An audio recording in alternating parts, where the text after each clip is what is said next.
Good day, everyone, and welcome to the Littelfuse fourth quarter 2025 earnings conference call. Today's call is being recorded.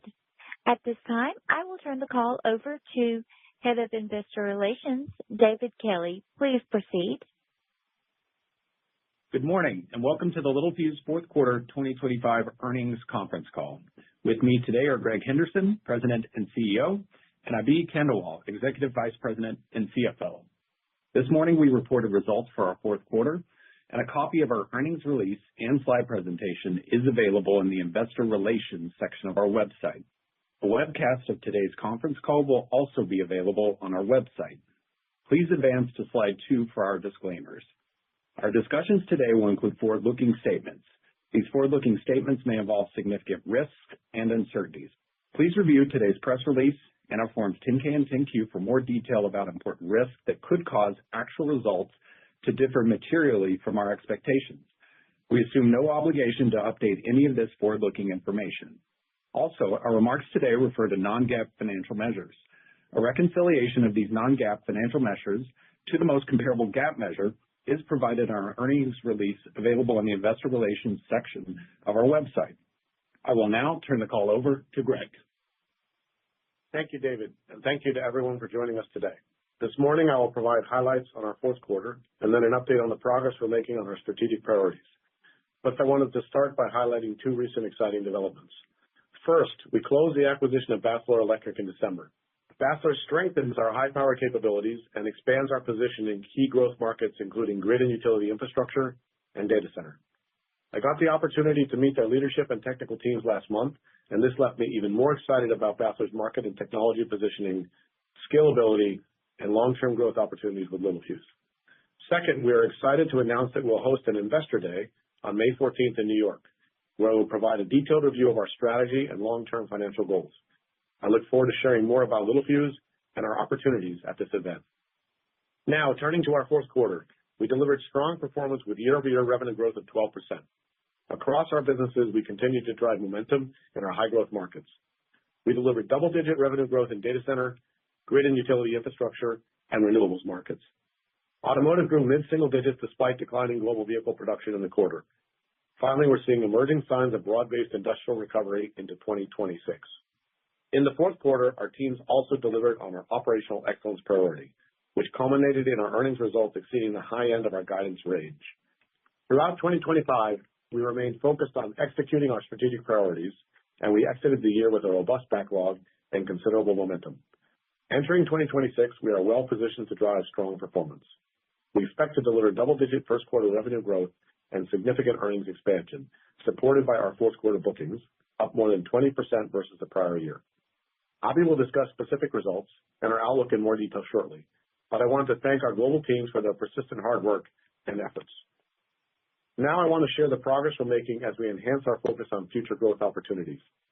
Our end markets require increasingly higher power and higher energy density solutions from Littelfuse. We are seeing broad-based momentum reflected in our 2025 design wins, which were up double-digit relative to the prior year. Today, I wanted to specifically highlight our grid and utility infrastructure opportunity. If you turn to slide 6, our position in this high-growth market was significantly bolstered by the closing of our Basler Electric acquisition this past December. With approximately $3 trillion expected to be invested in grid modernization through 2030, the market is demanding more advanced and higher power protection and excitation systems. With the strategic timing of the acquisition, we are well positioned to help our expanding grid and utility customer base navigate the challenges of higher voltages and increasingly complex system requirements.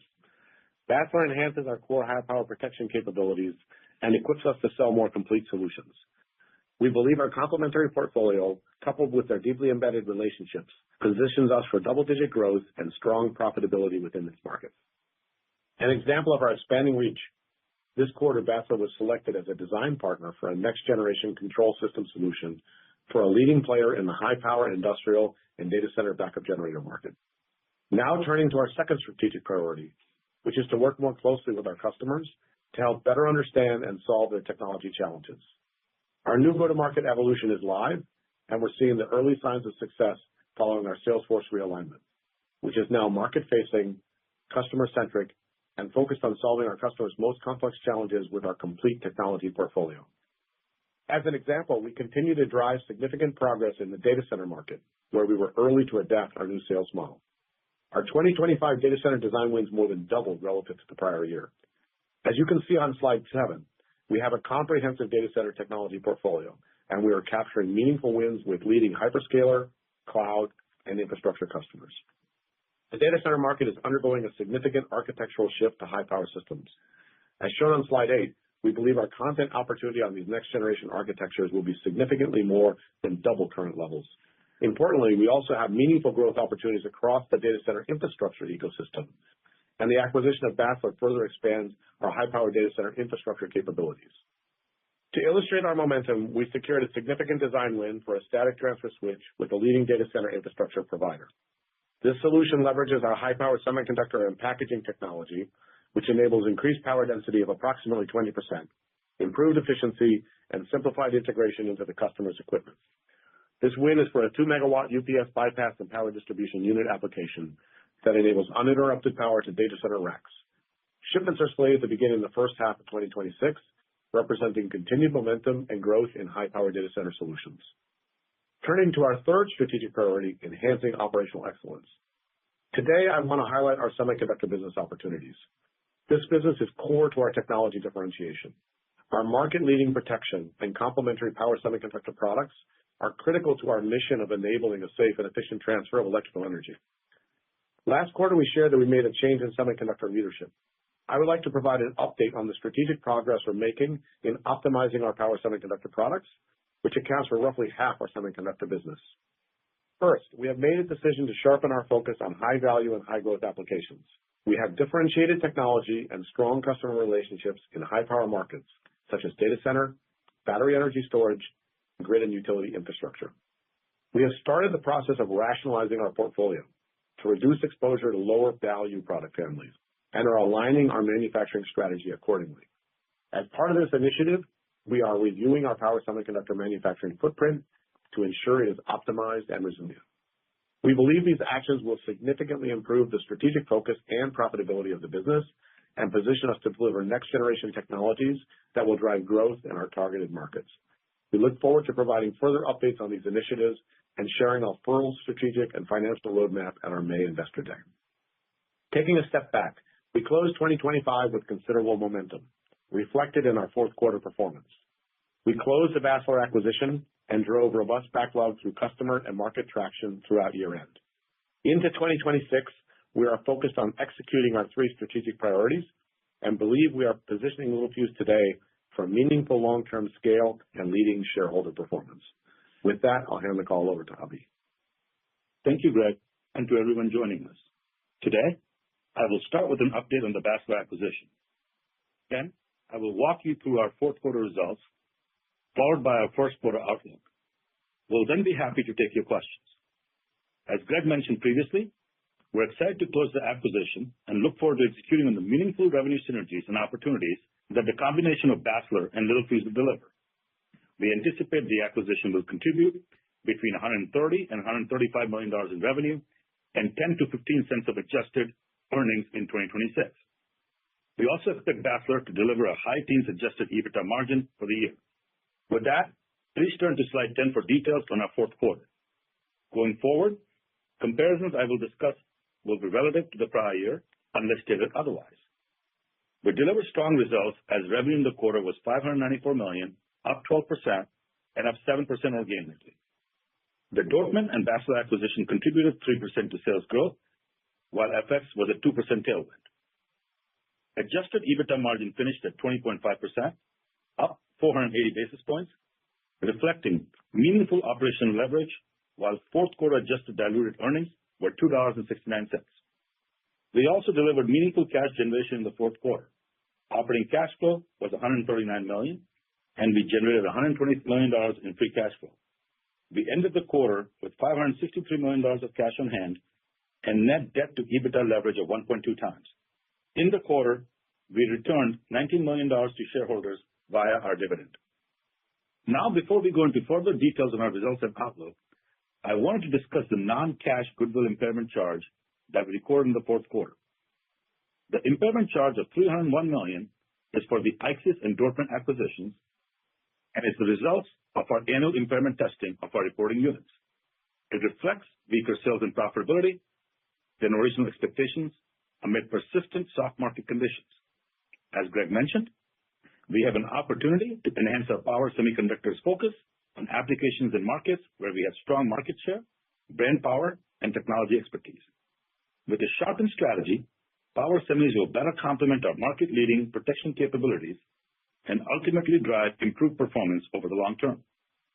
Please turn to slide 12 for brief highlights on our full year 2025 performance.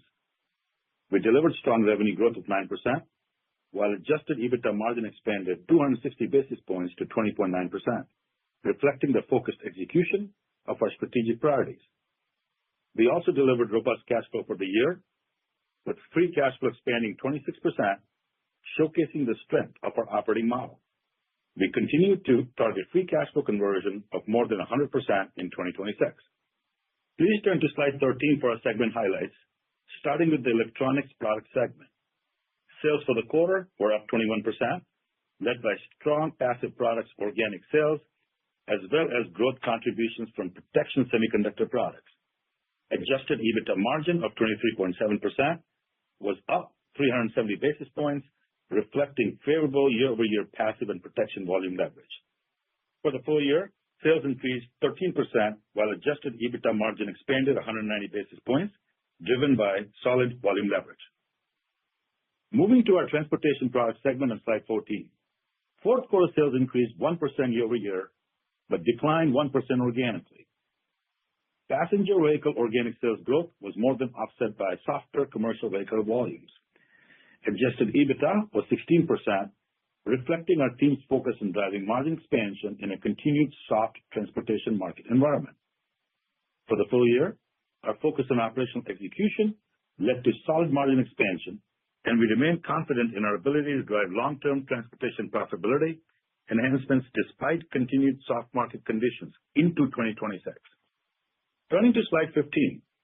Industrial product segment sales increased +4%, but declined 1% organically for the quarter as improved energy storage, utility and grid infrastructure, renewables, and data center demand was more than offset by lower HVAC demand. Fourth quarter adjusted EBITDA margin was 16.2%. For the full year, our industrial segment delivered revenue growth of +10%, reflecting our secular growth positioning. Solid full year 2025 adjusted EBITDA margin expansion reflects favorable volume leverage while we continue to invest in long-term growth. Please move to slide 16 for our first quarter outlook. We entered 2026 with a strong backlog and significant momentum. With that in mind, our first quarter 2026 guidance incorporates current market conditions, trade policies, commodity prices, and FX rates as of today. We expect first quarter sales in the range of $625 to $645 million, which assumes 7% organic growth at the midpoint and 5 points of growth from our Basler acquisition. We are projecting first quarter EPS to be in the range of $2.70 to $2.90, which assumes 25% flow through at the midpoint, as well as a 3-cent contribution from the Basler acquisition. Turning to slide 18, we want to provide you with a view on our key market exposures and underlying growth assumptions for 2026. We look forward to sharing our full strategy with you at our May 14th Investor Day in New York. With that, operator, please open the call for Q&A.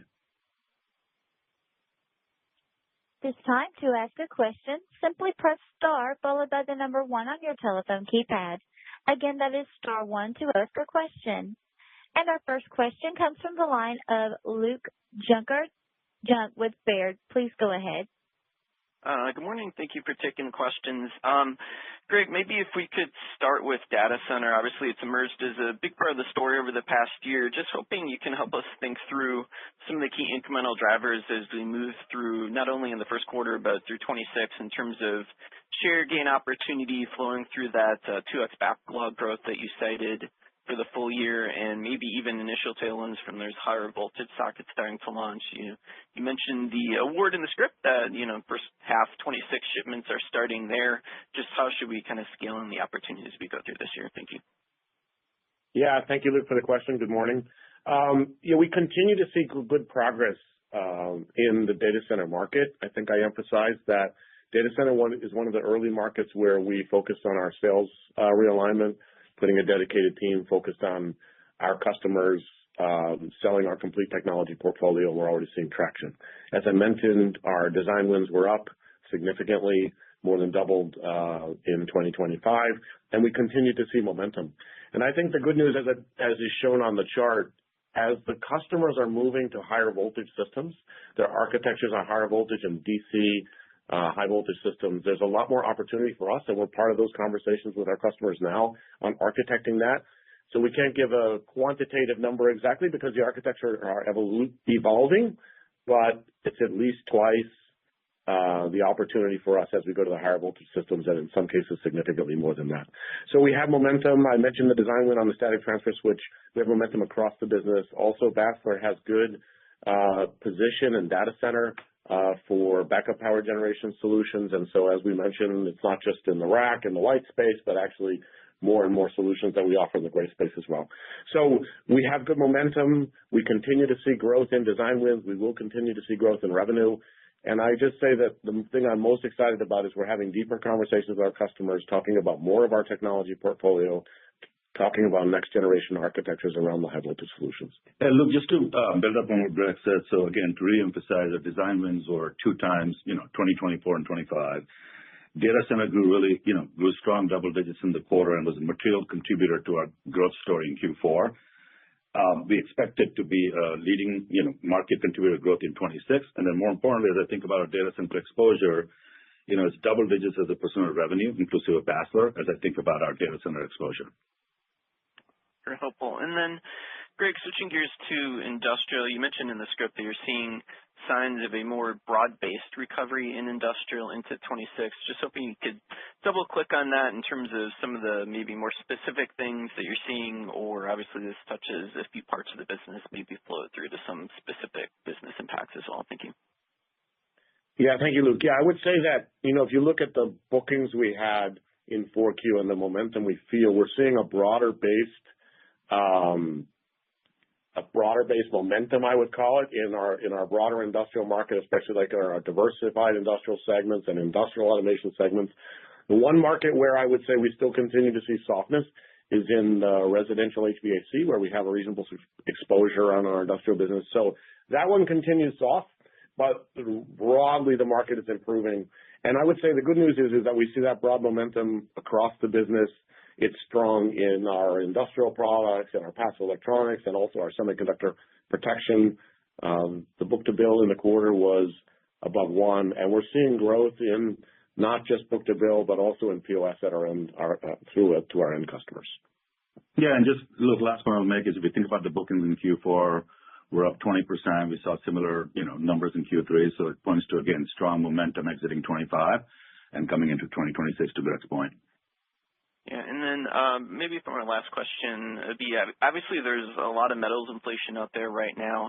Can you just remind us how you buy things like copper and silver in terms of buying at spot rates versus indexing, your mechanisms to pass through those higher costs to different customer types, some distribution a little more straightforward versus some other customers, and maybe put a finer point on what you're assuming in the first quarter guidance specifically? Thank you. Yeah. Absolutely. Look, so we're seeing pressure on the metal side, right? Our exposure is primarily to copper and ruthenium, but given the volatility in the silver and gold prices, we're also seeing an impact from that, right?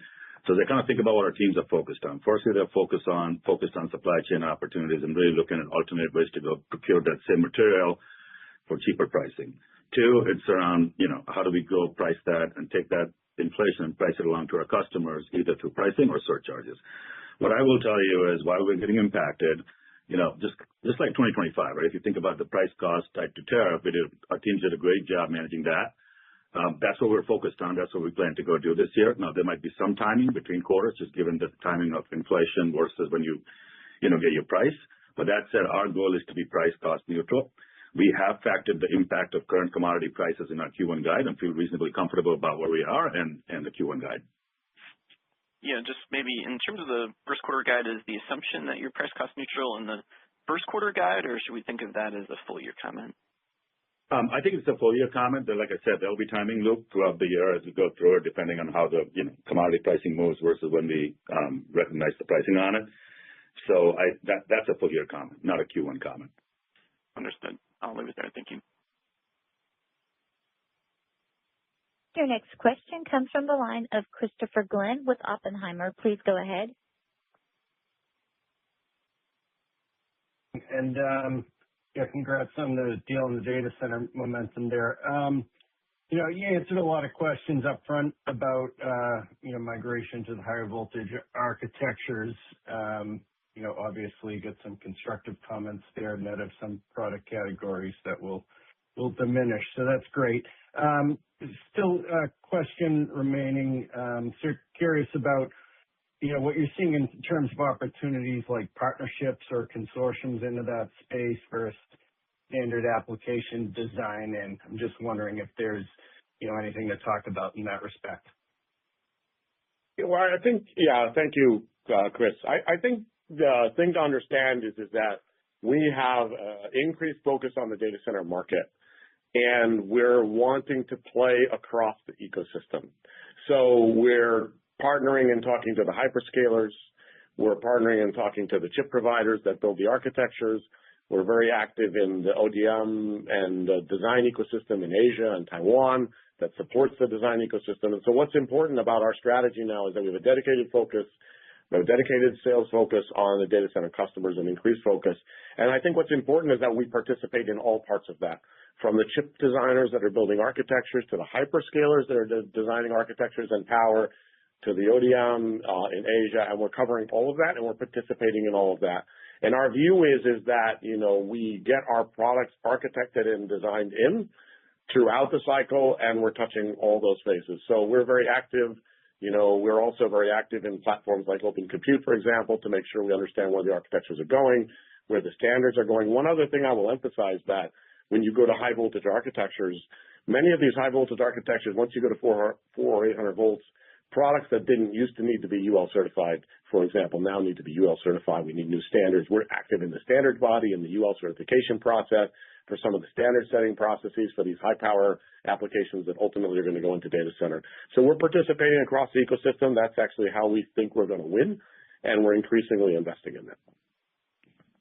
Great. And then on the power semis, kind of blew through some of the target markets focused there. So I'd like to just revisit that. And also, what kind of attrition might we anticipate in kind of related earnings power? How should we contemplate that element ahead of the kind of breakout in May?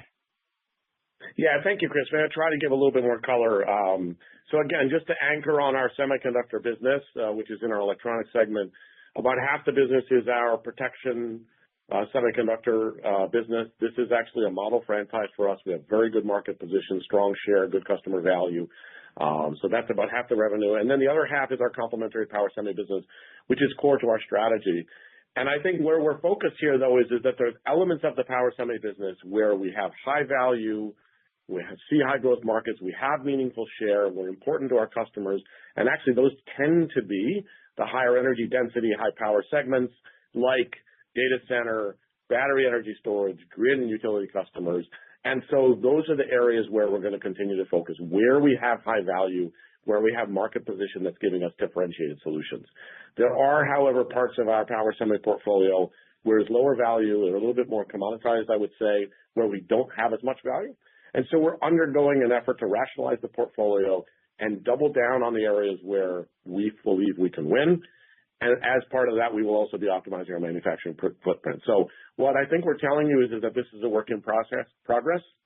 We're telling you where we are. We look forward to giving you continued updates as we progress this between now and Investor Day in May. So we will continue to give updates as we make progress.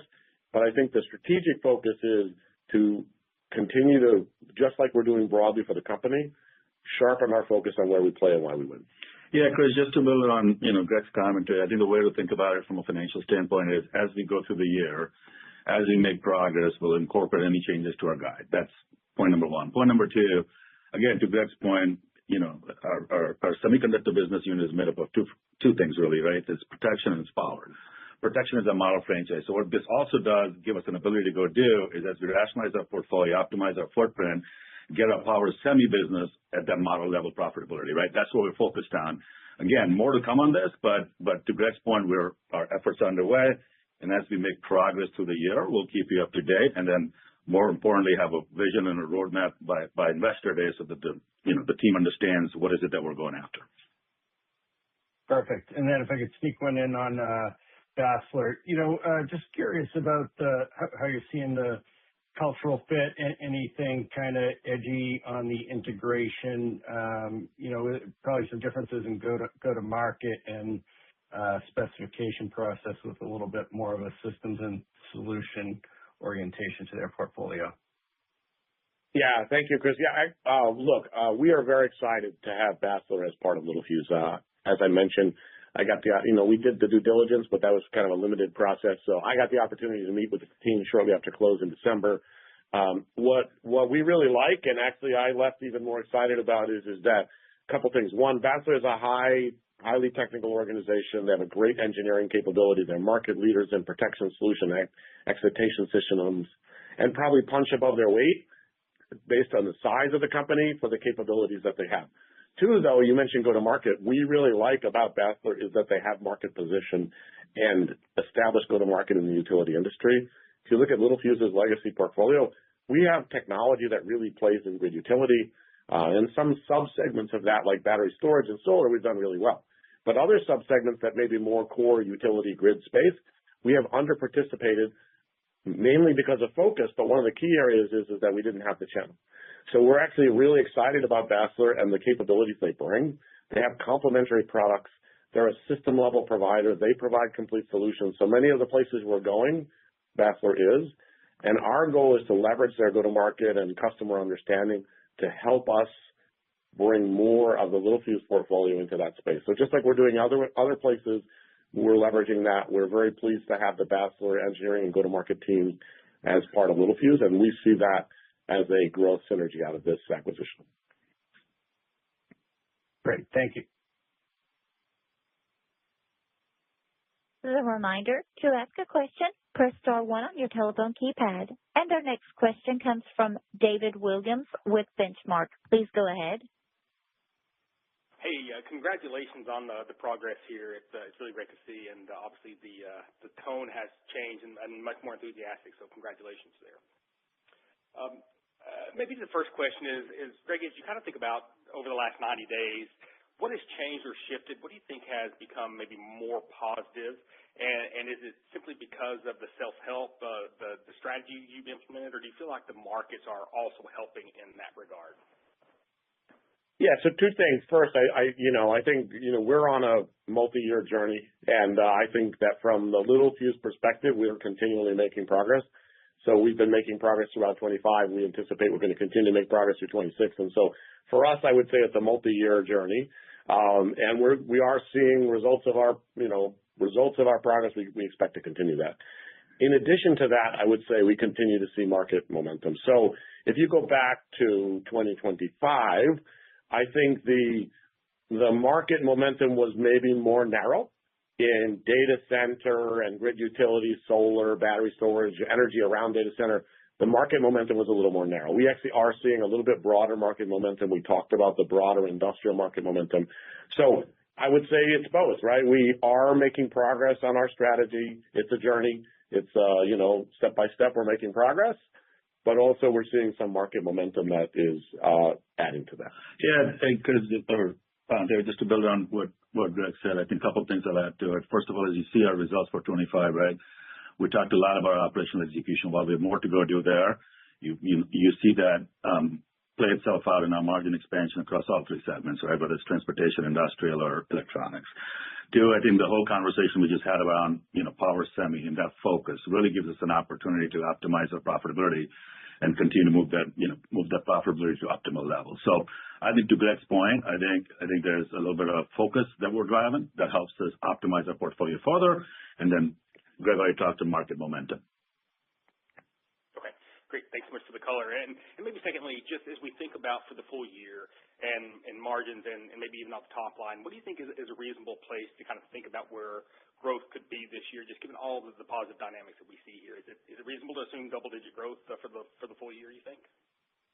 Yeah, so look, we don't definitely got full years, but I'll tell you, I think I come back to, if you look at our Q1 guide, right? I mean, at the midpoint, it's a 7% organic, 15% growth year-over-year. We're saying Basler is going to contribute about 5%, in the quarter, and an EPS guide that at the midpoint is a 28% growth and a 7% top line growth. So again, points to the strong momentum exiting 25, coming into 26. As I think about the markets, as Greg mentioned, we're seeing broad-based industrial strength, right? With the exception of the HVAC market. It's not just data center anymore, it's a little more broad-based. So in general, we feel really good about where we are for 2026 and the momentum that we're seeing. As we go along the year, of course, we'll, keep the team up to date on our progress. But sitting here today, we feel really good about our momentum in 26. Great. Thanks so much for the time. Certainly appreciate it. Best of luck. Thank you. Thank you, David. And with no further questions in queue, I will now hand the call back over to CEO Greg Henderson for closing remarks. All right. Well, thank you all for joining us today. I just want to close by first thanking our global teams. As we mentioned, we had a strong Q4 and good progress to our goals in 25. And we're confident in our momentum into 26, as Abhi just said. So thank you for joining us. We look forward to seeing many of you in person as you join us at our Investor Day on May 14th in New York. So thank you very much.